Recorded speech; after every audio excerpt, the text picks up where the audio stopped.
√2 को संख्या रेखा पर निरूपित कीजिए। तो संख्या रेखा जानते हो? एक संख्या रेखा ड्रॉ करेंगे हम। हाँ, तो बेटा क्वेश्चन क्या है? √2 को संख्या रेखा पर निरूपित कीजिए। तो सबसे पहले हमने एक अपनी संख्या रेखा खींची, संख्या रेखा ड्रॉ किया, और जो संख्या रेखा है उसमें जो ये हमारा 0 से 1 तक का डिस्टेंस है इसको ले लेते हैं हम, ठीक है ना।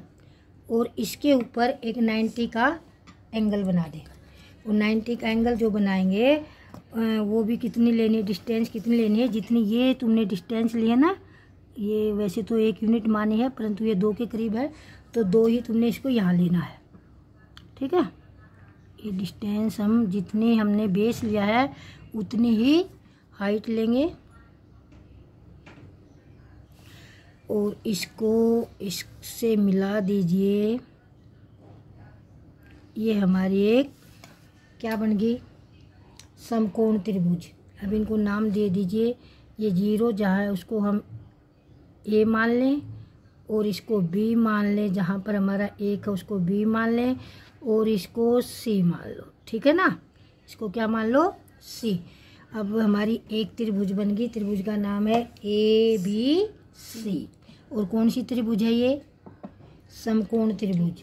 और समकोण त्रिभुज में एक पाइथागोरस प्रमेय थ्योरम लगाई जाती है कि उसमें जो समकोण त्रिभुज का जो आधार का वर्ग, ऊंचाई का वर्ग, आधार का वर्ग प्लस ऊंचाई का वर्ग बराबर है कर्ण का वर्ग। पढ़ते हैं ना। तो हम लिखेंगे त्रिभुज का नाम लिखो, त्रिभुज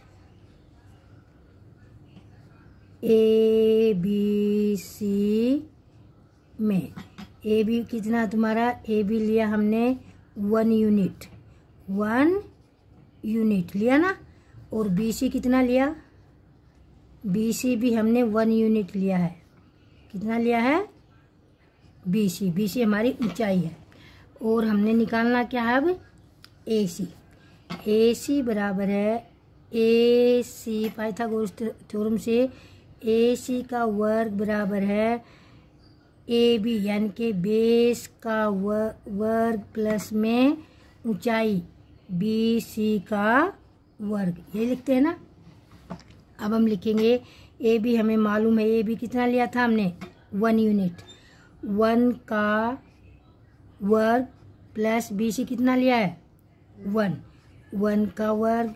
और 1 का वर्ग क्या होगा? 1 ही होगा ना। 1 को 2 बार गुणा करेंगे तो 1 ही तो आएगा। 1 1 हम 1 और 1 1 हम 1। और ये हो गया हमारा AC का वर्ग बराबर ये हो गया 2। और अब क्या होगा? ये जो AC के ऊपर जो पावर 2 है ना, ये हो जाएगी इधर आके AC बराबर है रूट के फॉर्म में आ जाएगी √2, यानी कि AC की ऊंचाई कितनी होगी? √2। हमारी √2। अब हम यहाँ लिखेंगे √2। समझ आ गया? अब हमने अपनी कंपास लेनी है और कंपास लेकर,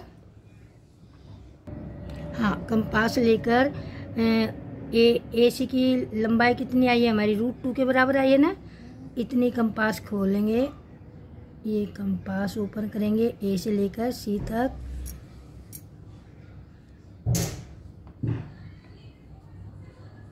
ये ठीक है ना। और ऐसे एक आर्क लगा देंगे। चल नहीं रहे, ये आर्क लगा देना। ये जो आर्क है जो नंबर लाइन पर आएगी, संख्या रेखा पर आएगी, ये किसके बराबर होगी? √2 के बराबर। तो ये हो गया हमारा √2। संख्या रेखा पर √2 यहाँ पर आएगा। समझ आ गया? अब अगर हमने √3 दिखाना हो, क्या दिखाना हो? √3 दिखाने के लिए हमने √2 पहले ज़रूरी है दिखाना। तो √2 तो हम निकाल चुके हैं। अब हम √3 कैसे फाइंड करेंगे? इसी के ऊपर √3 फाइंड करने के लिए अब यहाँ पर हम बनाएंगे 90 का एंगल। या तो तुम D से बना लो, या D नहीं है तो इसके D से इसे बनाओ। कंपास सही नहीं चल रही तुम्हारी।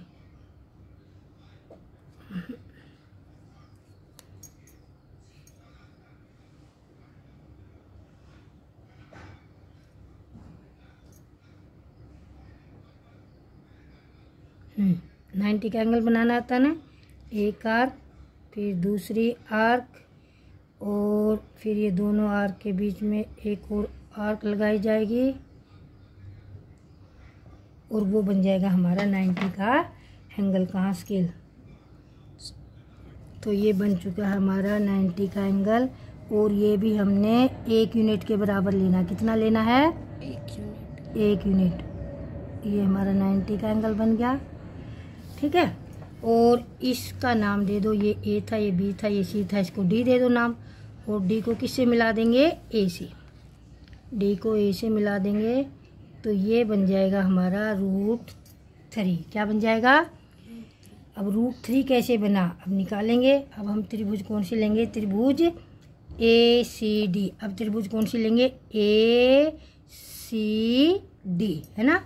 तो अब लिखेंगे त्रिभुज ACD में, अब बेस हमारा क्या हो गया? बेस यानी कि बेस हो गया हमारा AC बराबर है √2 जो हम पहले फाइंड कर चुके हैं। और CD या DC बराबर है, हमने लिया 1 यूनिट था ना।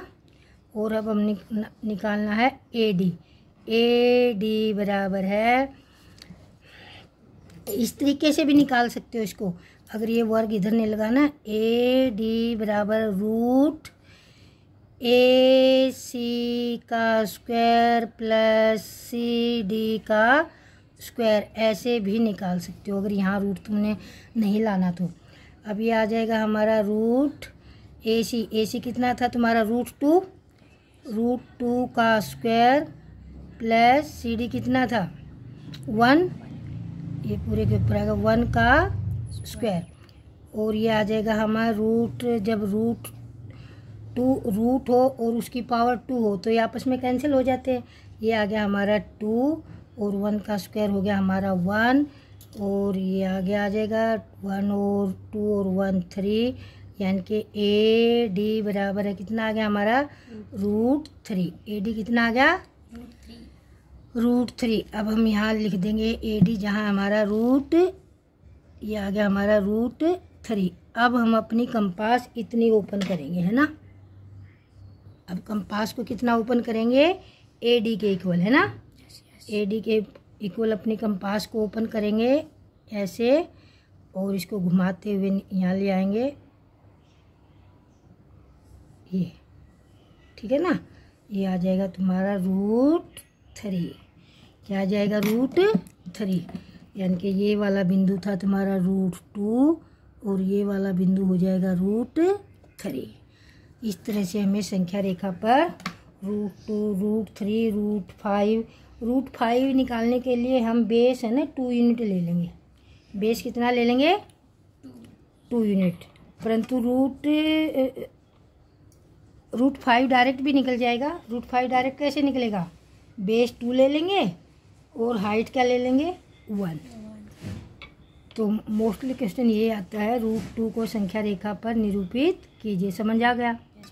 आ गया समझ में? क्या करोगे? एक बार रिपीट करना, फटाफट रिपीट करो। क्या करना है मैम? पहले संख्या रेखा पे अगर √2 निकालना है तो संख्या रेखा पर पहले एक लाइन खींचनी है। हाँ। 1 यूनिट और उतनी हाइट भी 1 ही लेंगे। हाँ। फिर जाके मतलब यानी कि पाइथागोरस थ्योरम लगा देंगे, पाइथागोरस प्रमेय लगा देंगे ना। बेस का वर्ग प्लस ऊंचाई का वर्ग, यानी कि आधार का वर्ग प्लस ऊंचाई का वर्ग बराबर है कर्ण के वर्ग के बराबर होता है। तो बेस हमारा AB हो गया और ऊंचाई हमारी BC होगी। दोनों का वर्ग कर दिया, वर्ग करके ये है, और ये AC का स्क्वायर, जो स्क्वायर इधर होता है इधर रूट का काम करता है। तो √2 फाइंड हो गया। √2 फाइंड हो गया तो जितनी हमारी AC निकली थी उतनी आर्क ओपन करेंगे और एक आर्क लगा देंगे संख्या रेखा पर। और √2 फाइंड करने के बाद हम √3 निकालेंगे। √3 निकालने के लिए जो अब ये ऊपर वाली ट्रायंगल ले लेंगे हम। बेस हमारा जो ये बन जाएगा, जो पहले हमारा कर्ण निकला था अब की बार वो बेस बन जाएगा। फिर हम ऊंचाई ले लेंगे 90 का एंगल बनाते हुए, और ऊंचाई भी हम 1 यूनिट लेंगे। फिर ऊंचाई होगी हमारी सी को डी से मिला दिया और ये ट्रायंगल बन गई। अब हमारी ट्रायंगल बन गई थी ए सी डी। कौन सी ट्रायंगल बन गई थी? ए सी डी। अब ए सी डी ट्रायंगल में ए सी आ गया हमारा √2, ए सी आ गया √2 और सी डी यानी कि ऊंचाई हमने ले ली 1 यूनिट परपेंडिकुलर डालकर और ए डी हमने निकालना था, ये जो हमारा √3 आ गया। और फिर ए डी के इक्वल हमने अपनी कंपास ओपन की और वो आर्क नंबर लाइन पर लगा दी। तो इस प्रकार हम √2 और √3 संख्या रेखा पर फाइंड कर सकते हैं। √3 डायरेक्ट नहीं निकलेगा, √3 निकालने के लिए हमें √2 निकालना ही पड़ेगा। समझ आ गया? ध्यान से करना।